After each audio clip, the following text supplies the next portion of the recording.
hitting the record button because I always forget. And after the 2020 election, I decided that I got to get that. I want nothing to do with this anymore. This system is rigged, and it's not rigged for people like me. And then late in 2021, Andrew Yang announced that he was forming the Forward Party. And then early in 2022, I looked into it and I realized, yeah, I think this is the solution to our problem. So I've been trying to build this party along with a bunch of other people ever since. So with that introduction, let's dive into it. Start the recording. I just did. If y'all can go on mute, I would appreciate it.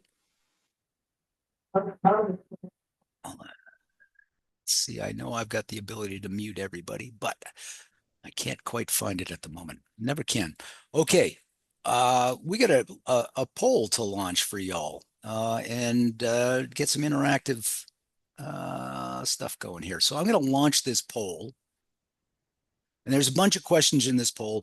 Whenever I host a meeting in person, and I do it often enough, I always open the meeting with a question of, why are you here? Why have you come here?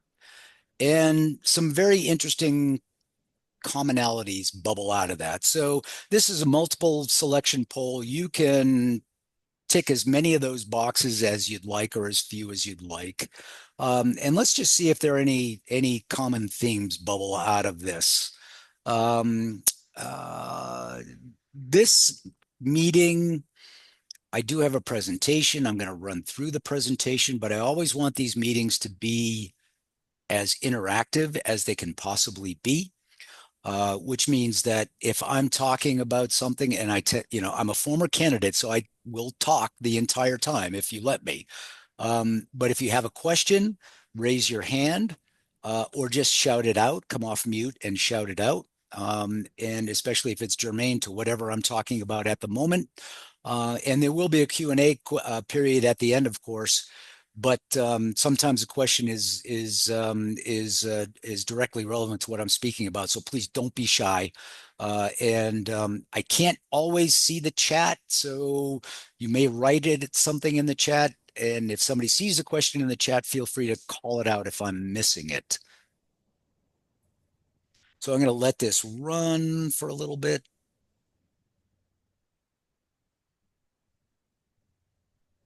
Just another minute or so. I think we see a winner evolving here, but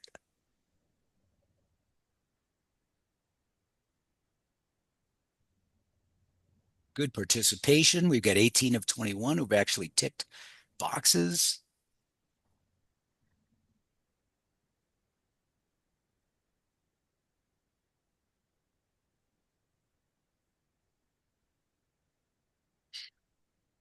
All right, 30 seconds.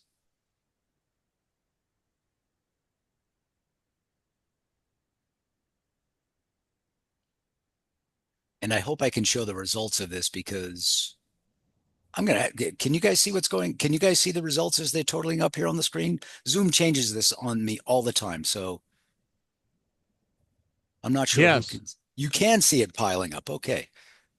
Which of course may be influencing your votes, but all right. Nope. Nope. Good. All right. Still some folks, actually some new folks just joining. Let's give them a chance to see if they can hop in on the poll real quick here.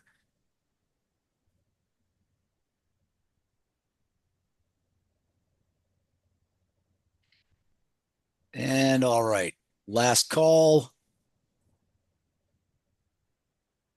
Boom, shut it down. Okay. Let's share the results. Dum, dum, dum, dum. Let's see. What's boiling out here is a top reasons. I want representatives to represent the majority of the people in the districts, not just the base. That's great. Lawmakers to base decision on facts and data, not what will get the most media exposure. A couple of folks in, just curious. That's great. Believe me, the just curious demographic is what we're going for here. Reflect the majority of the will of the Texans. Okay. I'm gratified that nobody thought we were a joke and just wanted to confirm their suspicions coming in. At least they weren't willing to admit it. So it looks pretty good. He used to be a Democrat, used to be a Republican. Don't like divisive and performative um, uh, behaviors. Fantastic. So I'll stop sharing. And this um, aligns with basically everything I get, of course, uh, when I host in-person meetings. Almost always there's a through line here where people don't feel represented. They feel like the representatives in office aren't paying attention to the things that are most important to the electorate. They feel like we're passing laws that don't reflect the will of the majority of the people of Texas, or at the federal level, the will of the majority of the people of the country. And we're all here, we're all here for essentially the same reason. We're looking for something different in politics, and that's what we're going to try to build here. So tonight's agenda, we just did the poll results. I want an overview of the current situation, especially here in the state of Texas, what our goal is as a party. How do we get there? A question, there's a valid question out there. Can it be done? Can you actually get this done? And then, of course, how everybody on this call can help. And again, I want to reemphasize that I would like this to be interactive. If you have a question, shout it out, and or type it in the chat. I've actually got a chat window up, and I think my technology is working. And we'll dive in. Fun fact, I'm actually coming to you from Oaxaca, Mexico at the moment, where I've been. Well, I haven't been in Oaxaca for 2 months, but I've been in Mexico for since January 5th, in fact, following my wife around. My wife is a prof at Texas State, and she's down here on a Fulbright grant, studying the effects of U.S. immigration policy on both Mexico, and then we're going to go up to Canada and study the effects up in Canada.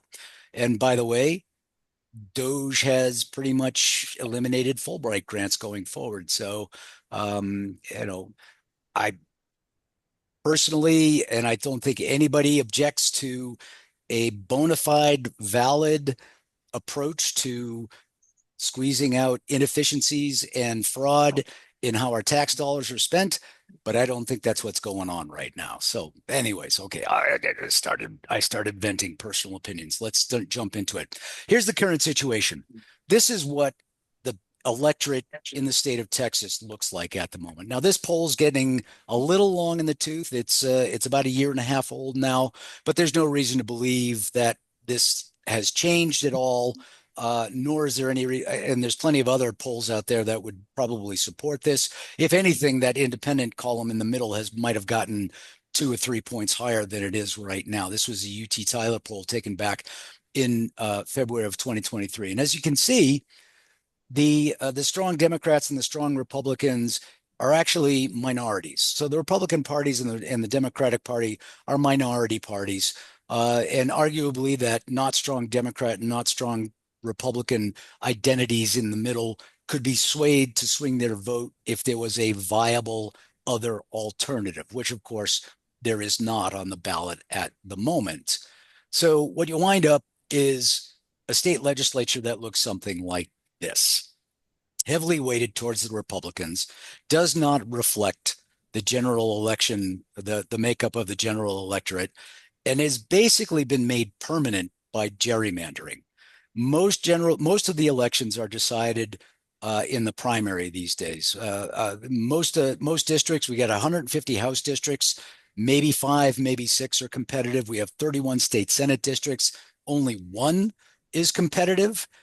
Therefore, those elections are decided by their party primaries, and anybody who wants to win that seat needs to appeal to the primary voters, who tend to be the most partisan and the most ideological of all the voters in the state, which is why those independents and those leaners left and right are basically shut out of representation here in Texas. So it leads to that performative politics that we talked about. Here's a couple of news stories on bills that have actually been filed in this legislative session. One that would make identifying as transgender a felony. So much for small government, right? The government now wants to control how you identify, or like make how you identify or how you think about yourself criminal behavior. And the latest one was there's a bill filed to banning furry behavior in school, up to and including relieving oneself in a litter box, which is, of course, the big conspiracy theory going around. These are performative bills. These are a waste of taxpayer dollars, but they are targeted at the the base of the party that elects these particular representatives who filed these bills. And it's just so they can go back to their electorate and show, in this case, how conservative they are. Believe me, I'm using Republicans here in Texas because that's the favored party. In Democratic controlled states, the opposite is actually true. Um, Worse than the performative stuff, though, is the fact that you get laws passed that do not reflect the will of the majority of the people of the state of Texas here. Now, this is a more recent poll conducted by Texas Public Opinion Research back in August, late August of last year, and asking people what their views are on abortion. And if you remember, the law of the land here in Texas is that abortion is illegal after 6 weeks. And you can see that the majority of Texans do not support that position. And the majority of Texans support a position that, as you can see, should be legal and generally available, subject to at least limited regulation, or definitely regulation is necessary, but should remain legal in many circumstances. So this is just an example of a law that has been passed and has taken effect here in Texas that clearly does not reflect the will of the majority. There was a question here in the chat. I'll pause. Rick, there was a close to 1 million vote difference in the last election for president. No matter gerrymandering, that is a massive. I'll get, Alan, I will get to it. What is the TFP's plan to fix this imbalance? I will get to it. And I will speak to one aspect of that right now. There was a 1 million vote difference, Republican to Democrat, in the last presidential election. There were no other viable choices on the ballot. And that plays a lot into it. There's a lot of folks who think that they're throwing their vote away by voting for anybody who is not a Republican or a Democrat. So they're forced into a lesser of two evils type of selection. And the remedy to that, one of the remedies to that, is to put a viable, credible third alternative on the ballot. And that's exactly what we want to do. Not at the presidential level in the short term, of course. We're trying to build from the bottom up, not the top down. We've seen enough examples of attempts to build from the top down that have failed miserably to learn that it's not going to work. And we certainly don't have the billions of dollars that would be necessary to do it anyways. Okay, let's keep on going. This is the state of the legislature at the moment. It's stacked heavily Republican. It's not changing. We want to change that balance to something, or we want to change that to something that's far more balanced by having enough forward party candidates, forward party electeds, or forward party aligned independents, or even forward party aligned Democrats and Republicans. Those are rare in the state of Texas at the moment, in the legislature, to deny both of the major parties the majority. If we deny them, we don't expect to be a majority, but if we deny both Republicans and Democrats the majority, they have to come to us to get things passed, or they have to work together to work around us to get things passed. Either way, our mission is accomplished. And we'd like to do this by the 2031 legislative session, because that's a redistricting year. And if we can influence and control the redistricting process, we can blunt or maybe even eliminate that gerrymandering problem that basically locks, in the state of Texas, the Republicans into power, and in other states um, um, um, uh, Democrats into power. All right, how do we do it? Organize, organize, organize. We need to build political power by bringing people together, developing relationships, and creating long-term structure. All right. There's a bunch of different ways to go about this, but we need to build a community. We know there are literally, I mean, we've got what do we got? 28 on the call right now. We know that there are millions of Texans out there who feel the same way everybody on this call does. It's a matter of getting them together and building a virtual room, if you will, that they can all feel comfortable in, and get behind what we're trying to do here. So we've got to build that community. Um, One of my favorite questions, I'm going to throw it out right now. Who was the greatest political community builder of the 21st century here in the United States? Anybody shout it out. Saul Alinsky. Who? Saul, Saul, Alinsky. Saul Alinsky. Alin, Alinsky. I beg to differ. Donald Trump. There you go. That's who it is. Donald Trump has tapped into something and created a community. And if you listen to anybody who's interviewed when they're leaving a Trump rally, and the reporter's actually not trying to embarrass them, but he's trying to actually understand why they're there, they will say because they feel accepted there, because they feel represented there. They feel, yep, Bernie Sanders, he's done a great job as well. They feel like they're part of that community. Now, you don't have to agree with the principles around which they are organizing. As a matter of fact, I would imagine almost everybody on this call does not agree with the principles that they're organizing around. But they have organized. He has tapped into and built this community, and they are now exerting political power greatly disproportionate to their numbers. So we have to do something similar. We have to build a community that is capable of exerting political power. And I'll get into that in a couple of slides here, but politics game is a numbers game. We've got to have numbers, right? So what we're trying to do, we've started to try to do this since the beginning of the year. We're trying to flood the zone with opportunities for people to meet. This is an opportunity for people to meet. Our county chairs are trying to generate as many opportunities for people to meet in person as possible. We're trying to build this community. We're trying to build a place where people feel comfortable coming, expressing their views, and then being able to conceive, just even envision getting together and exerting political power.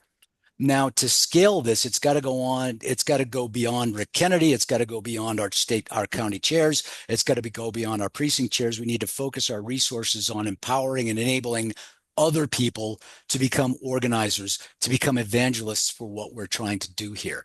When that community is built, and we're already built at a small level, but we need to build it at a bigger level. When that community is built, we need to mobilize it to exert that political power. And that's going to look like committees that are recruiting candidates. That looks like committees that are finding candidates that we can endorse. There looks like a ballot access committee that is building a plan to get our candidates on the ballot in the 2026 election cycle. That looks like a policy committee. There was a question in here about policy. A policy committee that is developing policy assessments that will support or enable our candidates to form their policy positions. So we've got, we need to build a community. The committees form tactical goals and objectives to enable us to make progress towards that strategic goal, again, which is denying both the major parties the majority in the 2031 legislative session. I'll pause there. Any questions? Chuck Williams. Yeah, I see your question there, Chuck. Concerning abortion, what stance would the Forward Party take on federal or whether the federal party whether federal legislature or states should decide? That's a great constitutional question. I'm not going to speak for the national party. I'm not even going to speak for the state party because we have not formed a coherent position on that yet. But at least in the state of Texas, you can fall back on our generic stance that legislation should reflect the will of the majority in the state, and currently it does not. Therefore, we would encourage, and we did in the last legislative session. In fact, we endorsed or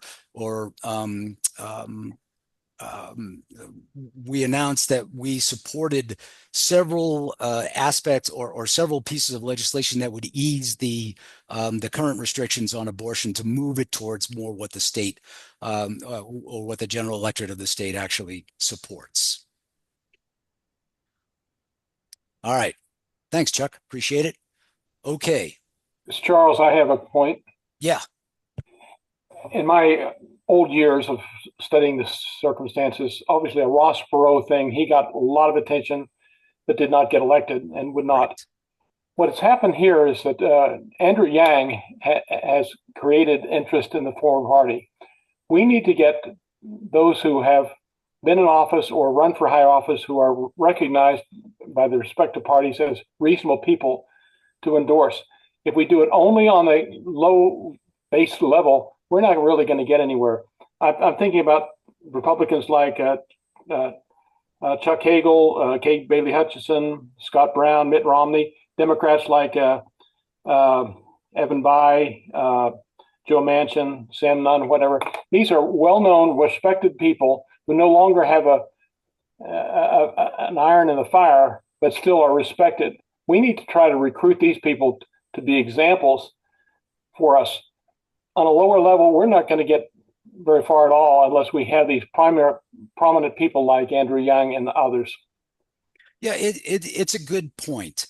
And the Ross Perot thing, for instance, he got a lot of attention, but he did not get elected.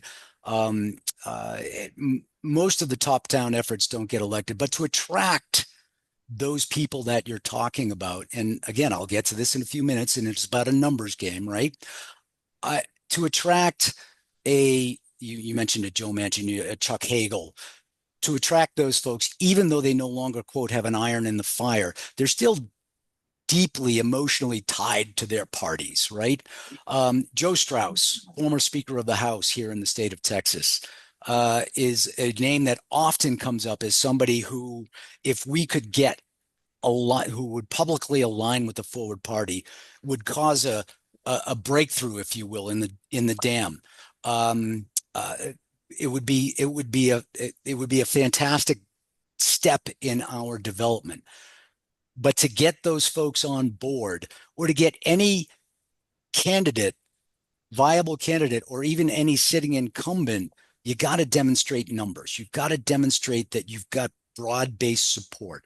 And one of the reasons we're attacking things from the bottom up is that a candidate, say for city council, a candidate for a school board, you don't need party ballot access. Those are nonpartisan races. And if they run and they run as forward aligned candidates, they are going to generate a cell of support, if you will, in their local area.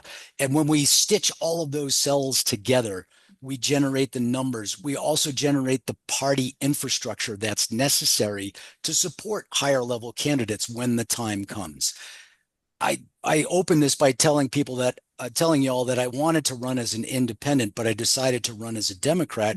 One of the reasons I decided to run as a Democrat was because I got an instantaneous support system, an instantaneous political infrastructure built that I didn't have to build myself, and I would never have the resources to build. So it's kind of a chicken and egg problem. It would be great if a Joe Strauss would sign on, and that would motivate a lot of people to sign on at the grassroots level. But to get a Joe Strauss to sign on, you've got to demonstrate at least some level of grassroots support. I do think that some of these people we're talking about have conscience and have convictions and are willing to step out if recruited. But I think if we're doing only ground level, it's got to be a both and. I don't disagree at all with the organization you're proposing, but without those spokesmen like Andrew, people like that, Yep. we're not going to, in my lifetime, I'm never going to see it happen. I 100% agree. And while we're certainly focused on grassroots level, bottom up, don't for a second think that those discussions with those high profile people are not happening. I can guarantee you they are. I'm not in control. I'm not above my pay grade, as you would, if you would. And my pay grade is volunteer at this point, so that tells you where we are. It's a valid point. It truly is. I mean, believe me, if we could get a high profile current incumbent or even former incumbent to sign on, it would cause a breakthrough in the dam. It would cause an upsurge, without a doubt. And again, we're taking a two-prong approach here. But the focus of these types of meetings and these types of gatherings is definitely gathering that grassroots support that may persuade one day, hopefully soon, a Joe Strauss or somebody similar to sign on with us. So to that point, what do we need? We need credibility. And when do we need it? Not now, but soon. And how do we get it? We get it with the help of the folks in this virtual room. And how can you do that?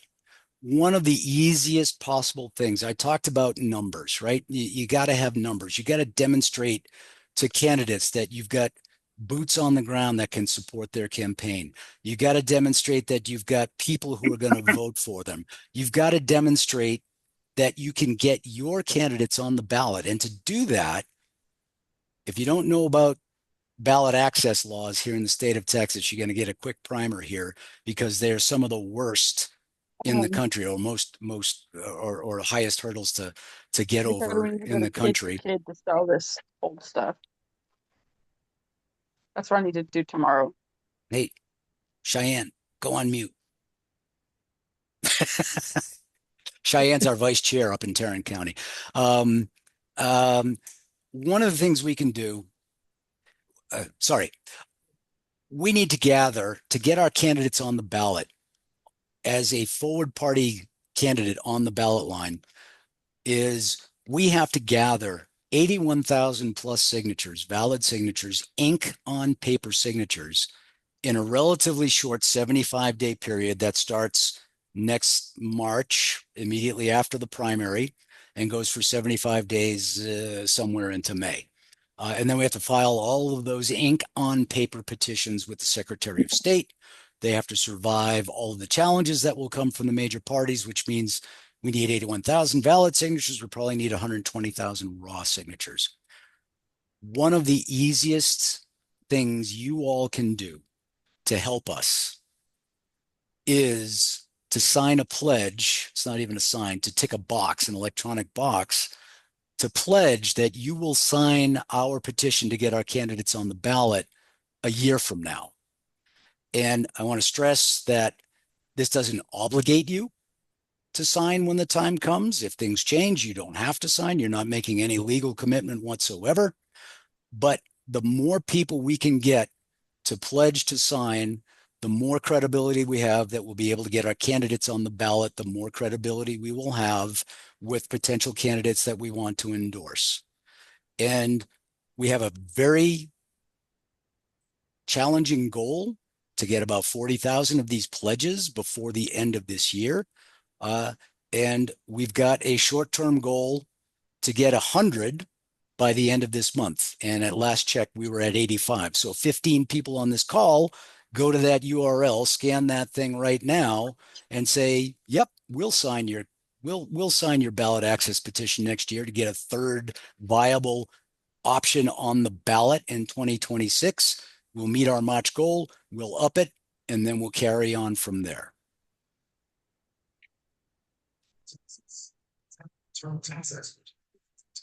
So I just said we're looking for 100. We're looking for 100 people to pledge by the end of this month. I also said we need 81,000 ink on paper signatures by next year. So there's a valid question. Can this be done? Is it even credible?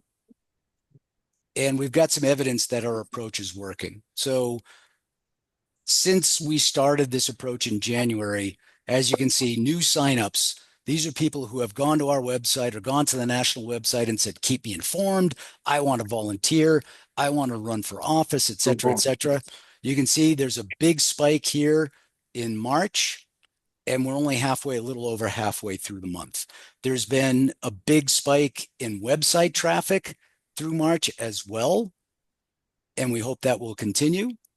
And our pledges to sign our petition are on the upswing, and it looks like we're taking a big steep downswing in this. This is by week, not by month, by the way.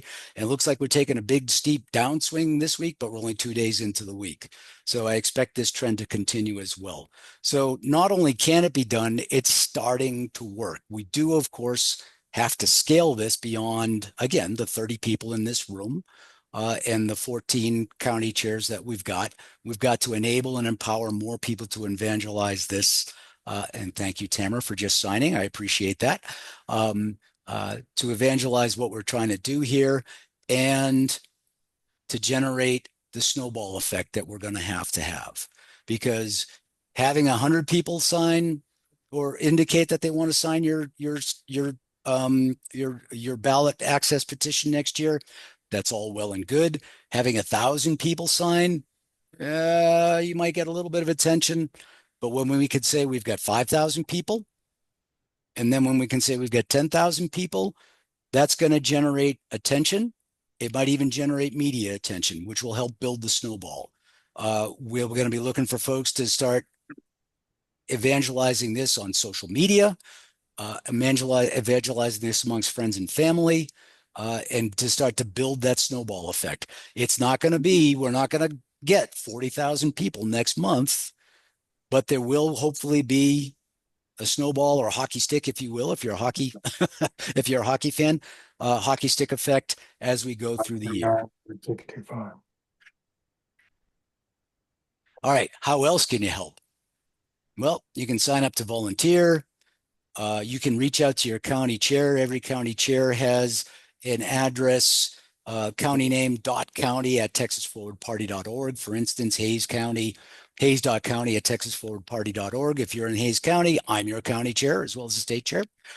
And I'm your state treasurer as well. So if anybody wants to take any of those roles, I'll be happy to dish them off. You can serve on a committee. I mentioned the ballot access committee, the candidate recruit committee, the policy committee. These are all open for more people to sign up and volunteer. We desperately need a chair for a communications committee. We've got several handfuls of folks who are kind of operating independently right now. Those folks have great industry marketing communications experience. None of them has the bandwidth to actually chair and coordinate that effort.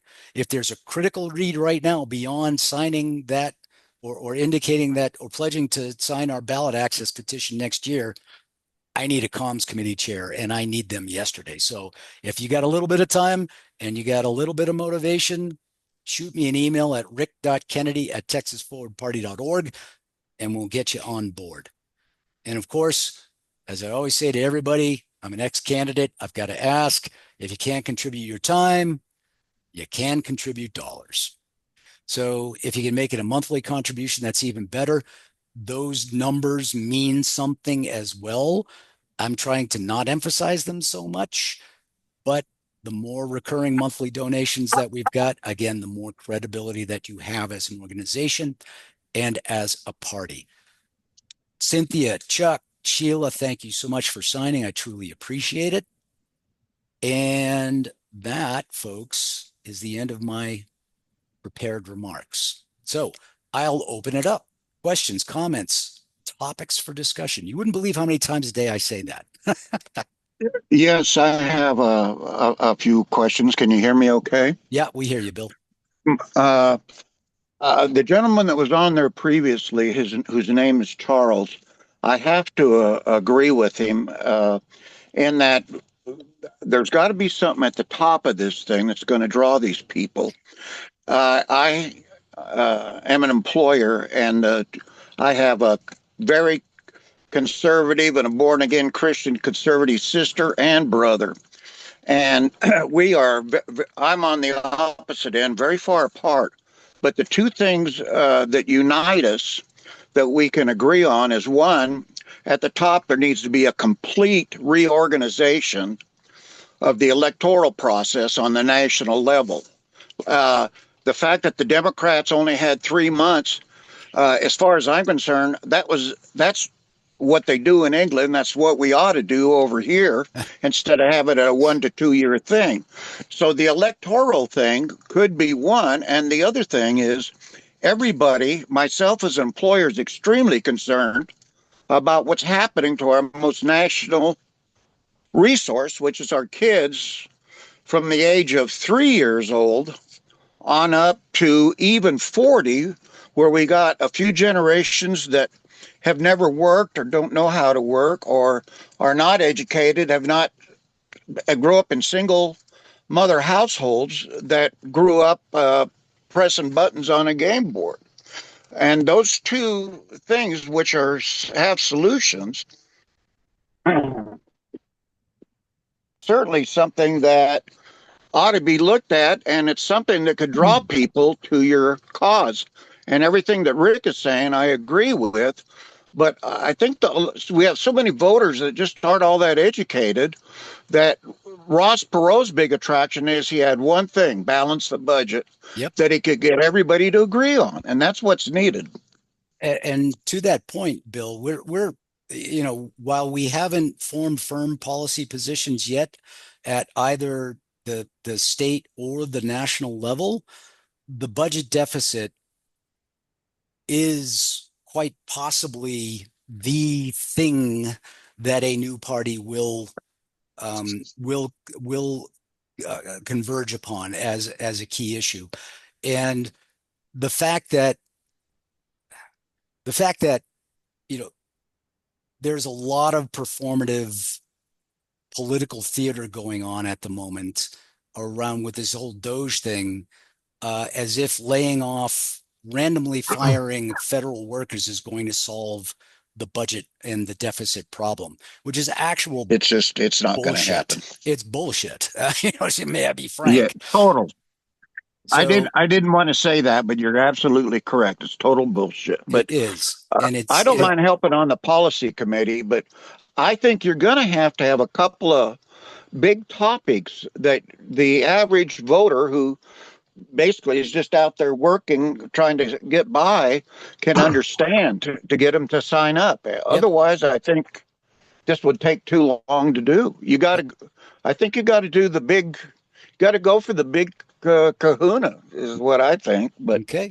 that's just one man's opinion. Yep, recommendation noted, without a doubt. And it's we hear it. We hear it. Let's see. Somebody asked if there is a McLennan County chair, and there is. You can reach him at mclennan.county@texasforwardparty.org. Lots of stuff coming in on the chat. Somebody was just about to shout out. Go ahead. Hey, Rick, this is Alan Spencer. I'd like to hear from some of the ladies who are on this chat with us. I'd like to hear their thoughts. Ladies, Alan wants to hear you. Oh, Hi, hello. Kristen. Well, thanks for asking for what the women think. As a woman and a single mom whose kids sometimes push too many buttons, I think Bill's comment was pretty correct, and everybody's worried about work. And my kids who are looking for work are worried about work. That's like the number one issue in my house is my kids who are going to college and in high school. What jobs are going to be available? What about financial aid? That's changing. Prospects for, like, if they go into something that looks good now, in 4 years, it might not. The problem the young adults right now are facing, I feel like there's a stigma that they don't want to work. But the problem is they're scared that they're going to spend time and money going to college or learning something, and then it's not gonna, they won't be able to get a job. That's the problem, the uncertainty. And then secondly, and that I do think that would be a great issue for people to organize around, because everyone, even older people, have the problem of uncertainty in the economy. The other thing I was going to talk about though was I'm wondering what people think of a type of bill or some kind of movement to make it illegal for politicians and news companies to lie. I would really like to see some kind of way we can get lying out of the media and like make it illegal, make it so a constituent can sue you for lying or can sue a news media for lying, something like that. Yeah, unfortunately, there's this little thing called the First Amendment out there. Yeah, but that's not covering lies. Lying is not covered by the First Amendment. Well, there's always fact checking. There's somebody fact checking and then, hoping to publish it and somebody will read it. It's about being on top I feel of like things. I feel like people have given up and that they don't think that we can ever get anyone to tell the truth. And as a young at heart type person, I think we need to try harder. I don't know what the solution to that is, other than being able to hold your elected officials accountable at the ballot box, which you do not have at the moment. I'm going to get very explicit here. We have sham elections here in the state of Texas. They give the impression of democracy, but in most situations, the general election is a non-event. The decision has already been made by the party's primary. So we do not have the ability here in the state of Texas to hold our elected representatives responsible at the ballot box for their lying. And the same holds true with members of Congress. Our members in the House of Representatives, for the most part, we have 38 members of Congress here in Texas. Maybe 2 or 3 of those districts are competitive. The rest are predetermined results. They are essentially sham elections. And again, to counter that, we've got to put a viable third alternative. And I mean, I stress viable because the Green Party is not viable. The Libertarians are not viable. They're not viable alternatives. They have ideologies that lie even further left and right than the incumbent parties. The incumbent parties will be terrified of somebody, and by somebody I mean some organization that can organize that plurality of people who are independents and who are looking for a third alternative on the ballot. When you get into banning lying, you get into all sorts of. I'm believe me, emotionally, I'm with you. I get it. I told you I was a Democratic Party candidate for United States Congress. At one point, I got an email from a guy who clearly spent a great deal of time on this email telling me all the reasons he was not going to vote for me. And when I read that email, I realized that I was not, and his points had nothing to do with me or my positions. His points were based on the Fox News caricature of a Democrat running for office. And at that point, I realized I wasn't running against Bill Flores. I was running against Fox News. And you're not going to win. Or I wasn't going to win anyways. And Kristen, let me just point, Kristen, it's a good idea that we should not have politicians lie to us. But in the last election, Trump has been clearly shown to lie through his teeth, and yet the majority of the people elected him. So while there are good meaning people, but there are a lot of people also who don't care about lying. Raj, uh, Yes. that's a statement well taken, but they did a survey on voters, and this is why I think they've got to come up with a couple of big programs.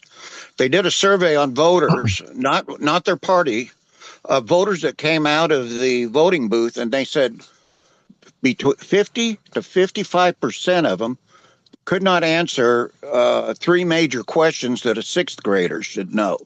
So they came to the final conclusion that the loudest carnival barker would get elected, which is what we ended up with. And that's why I think that when when you're dealing with that, you've got to have a policy from the top that when you're signing people up, you can say, hey, we're for this and we're for this, and just one or two things. And I think you got something you can work with. Yeah. But everything I know that everything that's been said from Charles right on up to the top there, it's all part of the whole picture. Yeah. Could I say something? Hi. Yep, by all means. Hi, I'm Sarah. I'm new to Texas. I'm from South Carolina originally, and I moved here from North Carolina, where I volunteered a little bit with the Ford Party or kept up with them there in that state. And I also kind of helped with the Andrew Yang campaign by phone banking back in 2020. So that's kind of how I got into this. And I think it's really important not to even focus on Trump. And I think that's a big problem that the Democrats made was it was all just this hysteria. Look what he's doing, and that's what he loves. You have to kind of, in a way, ignore it and only focus on what we, are going to do, our solutions. From what I'm learning about Texas, it's going to be pretty hard to get anything done in Texas. But we have a lot of voices, and that's important nationally because if we have a clear enough message from Texas, you can drive a lot of change just because of, there's a lot of us down here, which is great. So that would be my one point. And if I had to pick two issues to really stick with, one would be, I mean, we've got to do something about the internet. Our elected officials have failed us tremendously. The five major telecom companies have been hacked. Other countries have had access to our phone conversations, our text messages, anything they want. If you are a computer hacker, you can pretty much find out anything you want about anyone. And that's not right. That's not okay. You can't conduct business in that way. We have to start meeting in person. I completely agree with you about community building, in-person community building. We need to engage the youth. There's too much of this, blaming them for being caught up in a very difficult set of circumstances involving a pandemic, a digital revolution, things that their parents didn't even understand what they were going through online, which is heartbreaking. People need to get off the internet as far as even engaging in any kind of comments. Half of it is AI and robots. Yep. I don't think it's More than even half. yeah, it's going to get worse. I hate Yep. to tell you. And this was an issue that Andrew Yang was talking about before anybody. He also was talking about UBI. And what did we do during the pandemic? We gave people money and they were able to use it how they wanted. Whether that is going to be our issue or not, we already did it and it proved successful in that usage. But my two kind of policies that I would push would term limits, which everybody agrees on. It would solve a lot of problems, get a lot of the money and the special interests out of politics. And my second is data privacy. Having these companies that are using our data and selling it, it's not right. It's not okay. Okay, I'd appreciate it. like to bring up a Mhm. point on what she just said, if that's okay. Becky's got her hand up and had her hand up patiently for the last few minutes. So if we can, Chuck, if you can hold the thought and we can give the Sure. floor to Becky. No problem. And Becky, by the way, is our Fort Bend County Chair.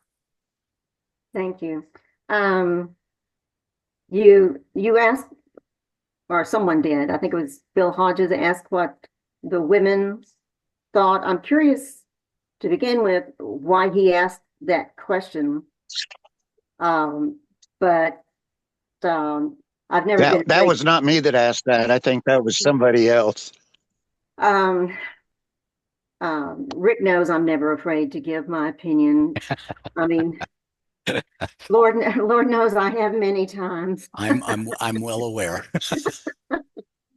There is one thing that I have heard several times, not necessarily in this Zoom call, but in other meetings, and it's part of that us versus them mentality, and it kind of goes along with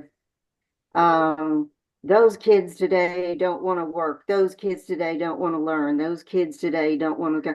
It's an us versus them mentality that we really need to be careful to stay away from it.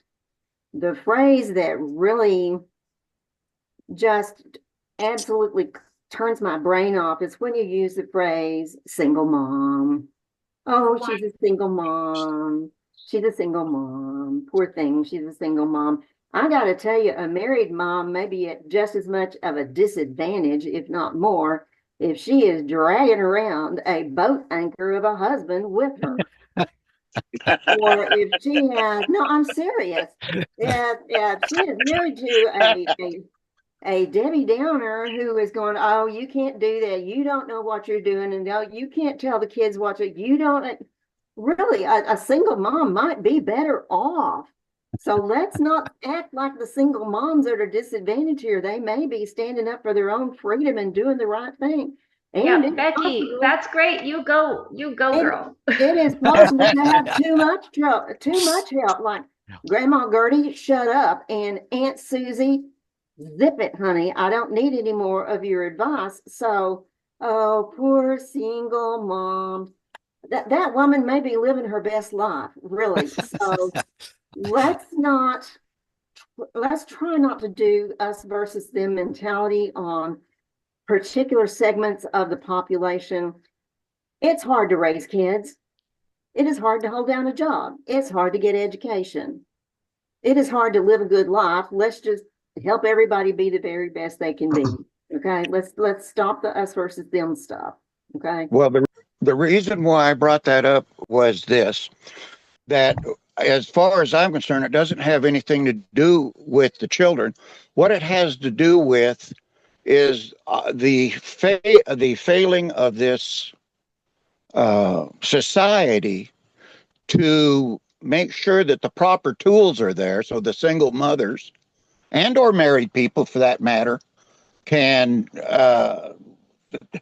they're entering a stage that, as somebody mentioned, that neither they nor even the parents have seen happen. The pace of change, it's unbelievable what's going on. And early education, I think, is critical. I think cheap or inexpensive or free childcare is important. I think where kids used to be able to do physical education, if you've been to any graduations lately, where they don't have the physical education, the kids are not in really great shape, and it's not their fault. It's been a failure of this society to provide the tools there to make that happen. And we're getting we've got done away with industrial education, and the whole school system has failed us, I think. I just think it has. Or the demonization of the school system has certainly failed Well, us. the demonization is bad, but there are countries around the world, including Finland. I think Australia just banned all social media for children under 16 years of age. Yep. There's a million things that can be done to make this thing happen, and make it happen whether you're a single mother or you're a family or whatever. But the most important thing is that when these kids come up, they're prepared to enter adulthood. Yep. And I don't see that happening in a lot of respects. And I'm talking about a lot of them are not educated. A lot of them are out of shape.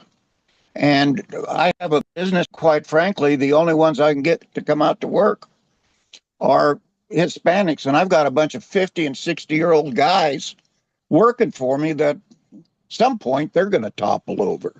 And At the same time, I had custody of my daughter through a divorce, and I had her so advanced that the school system couldn't handle it. So there's a lot of things that could happen from the top down to make this change. That's all I'm saying. Yeah, yeah, and but look who's standing behind the president at the last inauguration, right? It's Elon Musk who owns X, and it's what's his face on Facebook, the Facebook dude, right? So, you Yeah, know, the money, Zuckerberg. Zuckerberg, thank you're you. right.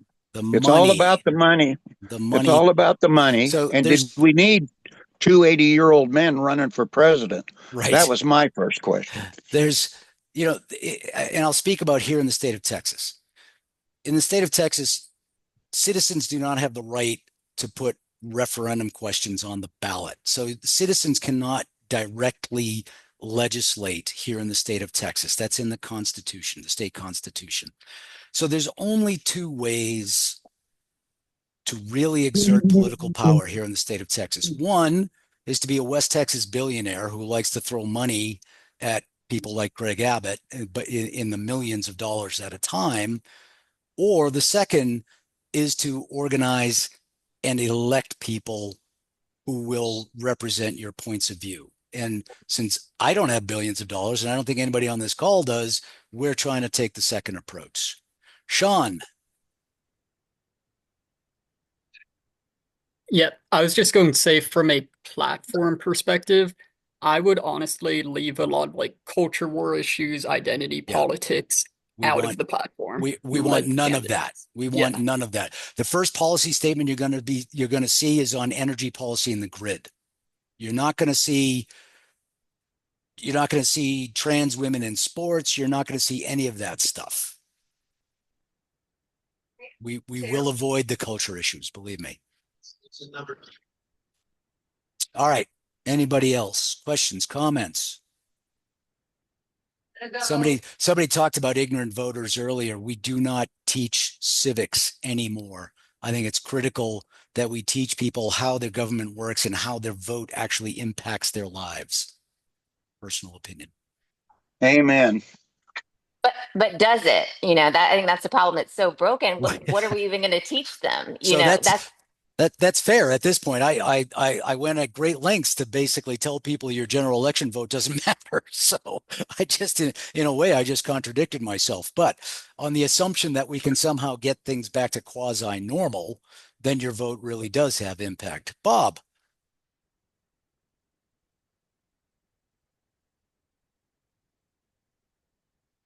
Bob, you're not on mute, but we cannot hear you.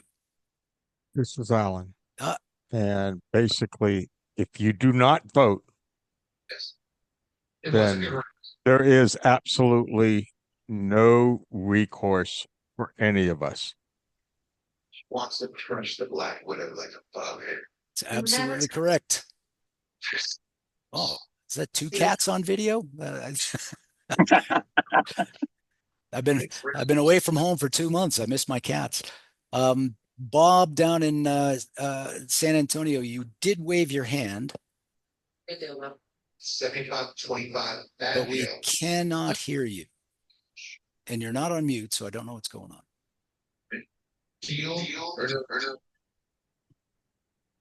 How's that? Any better? Oh yeah, there you are. Now we got you. There I am. Okay, sorry about that. I pressed the wrong button. I'm notorious for that. And however, I'd like to make one comment of all listening to the other people in that who have a lot of valid points.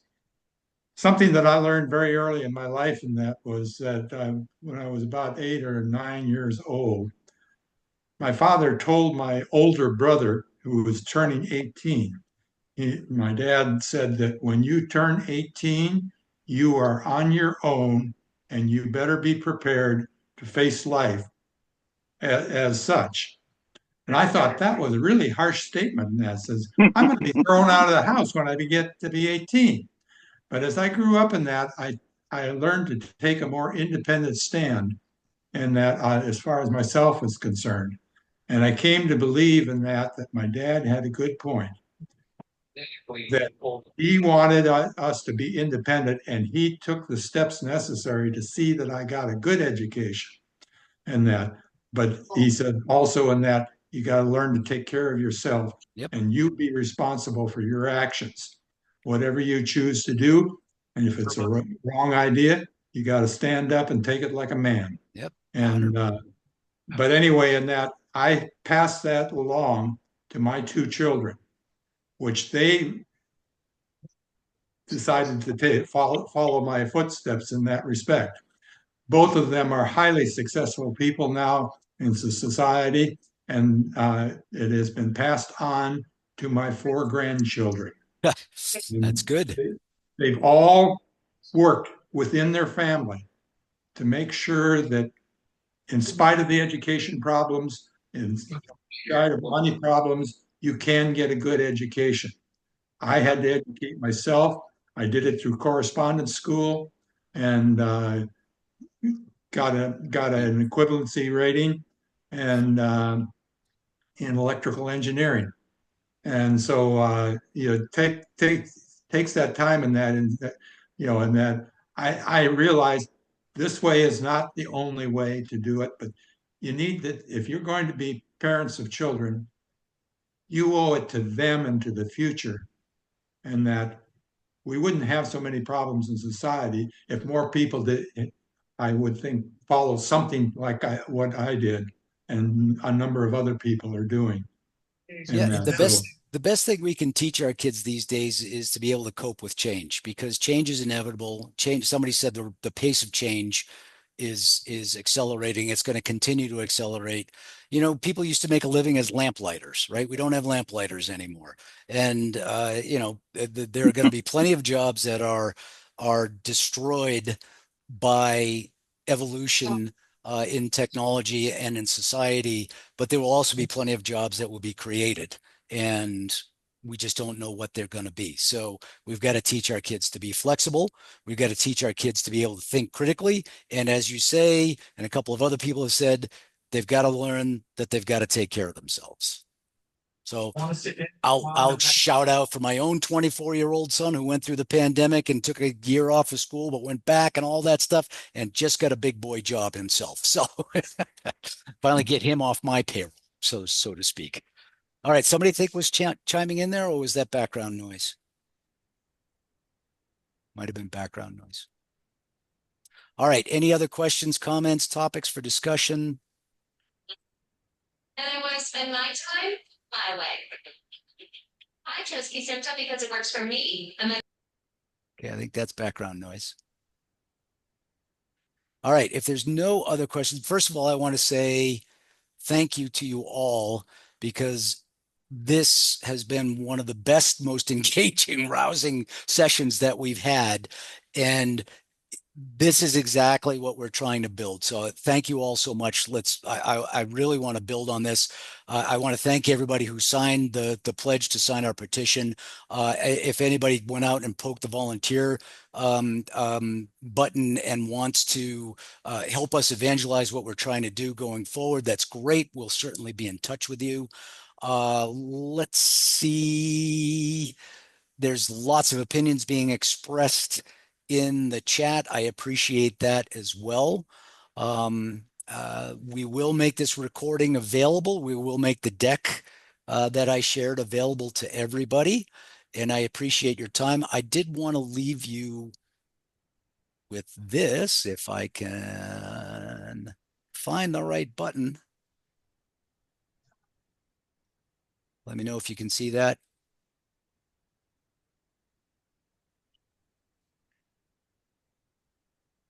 Which did I share?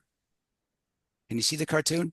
Yes, it says different. Becky's laughing, so I must be sharing the cartoon. This is perfect for me. I think this is where we are.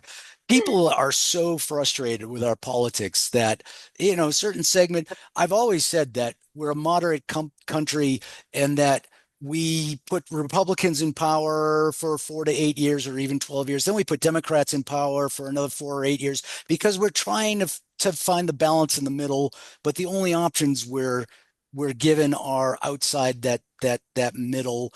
And whoever's not in power gets so frustrated, and their people are just so frustrated at the moment that they just want to bust things up. And that's where we are right now. And we've got to present an alternative to busting things up. We've got to present an alternative that actually represents good governance, that represents what most of the people in this state and what most of this people in this country actually want. So with that, I thank you all for coming. I will bid you good night, and hopefully we'll see you and two of your closest friends a month from now. All right, we'll see you, everybody. Thank you.